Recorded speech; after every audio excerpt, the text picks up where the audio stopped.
Pour nous, la biodiversité, c'est surtout du gîte et du couvert. Donc ce sont les habitats qu'il faut préserver.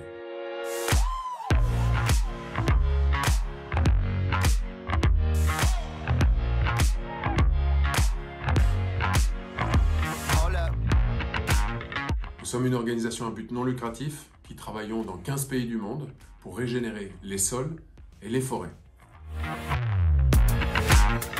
Régénérer, c'est réapprendre à travailler avec les rythmes naturels. On a souvent approché par le passé la nature de manière extractive. On va chercher des choses, ça peut être des stocks de poissons ou autres, sans leur laisser le temps ni la possibilité de se renouveler. Et ce qu'on fait avec les entreprises, c'est qu'on les aide à réapprendre à travailler avec cette nature.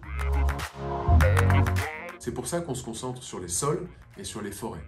Parce que si les forêts vont bien, si les sols vont bien, on pourrait ajouter les océans aussi, tout le monde va bien. Il y a de l'habitat, il y a de la nourriture. Chez Earthworm, on fait deux choses principalement. La première, c'est qu'on travaille avec les entreprises pour répondre à 3 questions. D'où viennent les matières premières que j'utilise? Qui les a produites? Et comment ça a été produit? La deuxième chose qu'on fait chez Earthworm, c'est de travailler sur le terrain avec les différentes entreprises qui achètent des matières premières d'un certain lieu, d'un certain terroir. Et dans ce terroir, on va travailler avec les acteurs de la chaîne de valeur, les fournisseurs, les producteurs, les agriculteurs, mais on va aussi travailler avec les acteurs institutionnels, les gouvernements, les scientifiques, pour faire en sorte que ce territoire stocke du carbone, que ce territoire se régénère, que la prospérité économique s'accroisse tout en préservant l'environnement. Le fait qu'Expanscience s'engage sur ses actifs, c'est-à-dire l'avocat, le lin, le tournesol, tous les ingrédients qui rentrent dans la composition des produits, va avoir un impact sur un certain nombre d'acteurs, des fournisseurs, des communautés et bien sûr sur des écosystèmes. Moi je pense que la régénération c'est un mot à la fois très puissant mais qui ne doit pas être galvaudé. Il y a un risque.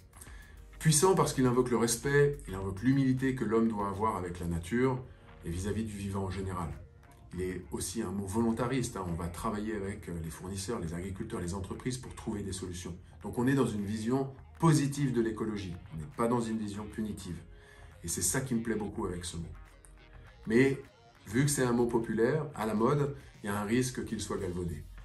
Pour ne pas qu'il soit galvaudé, il faut que les entreprises qui l'utilisent, ou les organisations qui l'utilisent, montrent que derrière ça, il y a des actes concrets qui sont posés. Il y a des impacts absolument mesurables qui sont réalisés. Et donc, il y a une responsabilité des entreprises comme Expanscience qui prennent ces engagements de montrer des résultats concrets, de montrer des actes et de ne pas laisser les engagements au titre et au niveau des engagements seulement. C'est ça la responsabilité et c'est à ça qu'on va travailler.